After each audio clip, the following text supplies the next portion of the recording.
Is it the year of the spider with the hype of Infested? That movie's coming up real soon.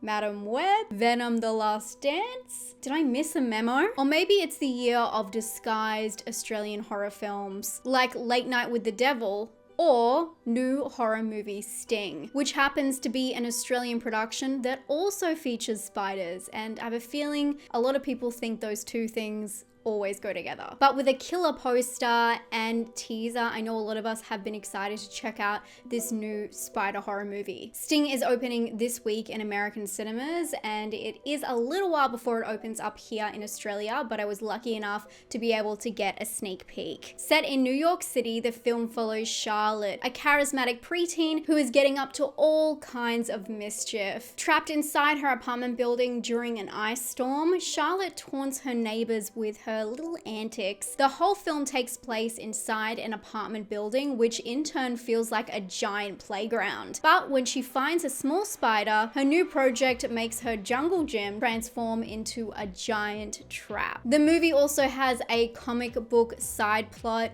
with her stepfather figure creating a graphic novel from Charlotte's imagination.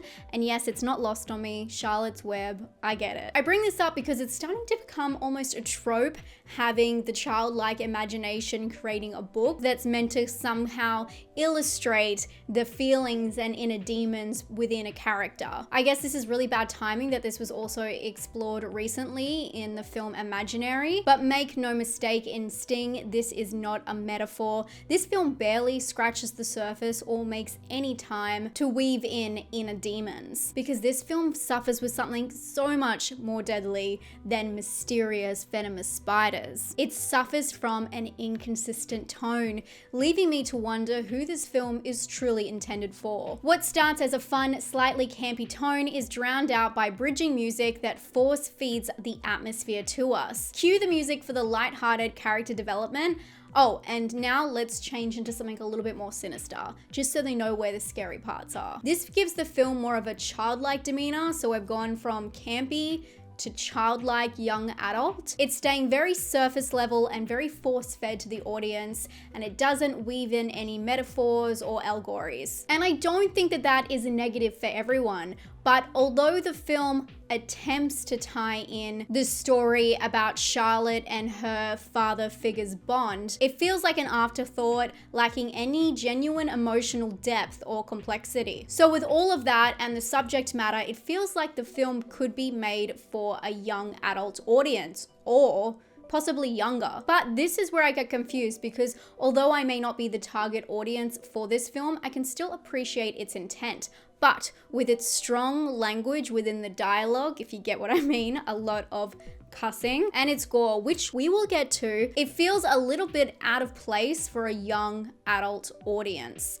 But at the end of the day, it is a horror movie. The movie seems to go through several shifts in tone, and this sometimes is done to throw the viewer off. But this film doesn't have any reveal that would make that angle make any sense. It feels almost like a whimsical Krampus, a seemingly childlike horror movie that is both loved and loathed for its tonal swings. But this one doesn't have the creative characters or the family history. In Krampus, you can understand why they went with that kind of tone with the Christmas story theming. Sting? Not so much. But it's not all bad. It's not all bad. Listen up. The cinematography is where this film truly shines, and this may be simple and obvious, but it's the varied angles that really create a lot of the visual interest for the film, and we get some really creative lower angle shots. And even when it's not mimicking a spider's POV, we get a lot of interesting camera movement. The multiple camera angles constantly brings a lot of interest to an otherwise basic story, especially when we're stuck inside an apartment building for the whole film. The gliding shots really elevate the mood, giving it a whimsical feel. Not only that, the actual look of the film is superb. They have these really beautiful soft bokeh shots, and then they also have the polar opposite with a lot of texture and grit. Basically, everywhere you look in this film, there's an interesting set design, lighting, or composition, matched with some soft grading, which utilizes both greens and and yellows because although we are at home, we want to feel like it's a little bit off. Something is not right within this building. In fact, it's a little bit of a sketchy place to live, and of course, dangerous. You're home, but it feels kind of sickly as well. But I know what you really want to hear about, the gore. And this film does have a good mix of CGI and practical effects. It really puts detail and care into some of its moments, and the first one really caught me off guard. But unfortunately, I feel like this is dampened by that music that is just overwhelming throughout the whole film. It feels like it's telling you when the scares are coming, but also it drowns them out really quickly. And because the tone is so strange, it doesn't really allow us to be fully in the zone for anything scary. If we had some more quiet moments, the gore could really be the focus.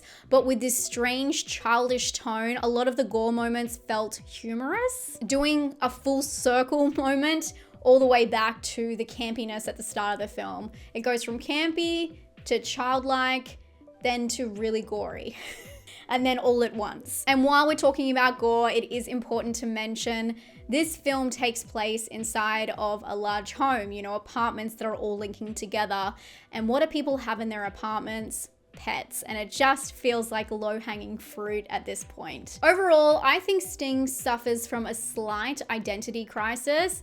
I'm not too sure what the intent is here, but it's a visually stunning film, and Elijah Brown, who led the film, was great. And any Australians watching, you'll be very interested to hear that Nonny is in this film. It's a quirky film that sticks to the surface with a straightforward young adult ambience. Temper your expectations for this one. The gore is fun, visually beautiful, but it's very surface level. I'm gonna give this one a 5 out of 10. I really wanted to love it, as I always do, and I do love spider movies. I'm a big spider fan. I am Australian. For originality, I'm gonna give it a 1, and for scare, I'm going to give it a 5 for the gore. Also, just thought I'd mention this. If you have bought a ticket to go see Sting, you can take a photo of it and send it to an email. I'll leave the details down below, and that will go into a draw that you can win a free shirt and poster. I just thought that was really cool. That's a cool part of marketing. More free stuff for horror fans, I say. I hope you're all having a fantastic day. If you haven't checked it out, if you're looking for something a little bit of a different pace, I did a very disturbing, traumatic video. If you'd like to check out some disturbing movies that I have not spoken about yet on my channel, please check out that video.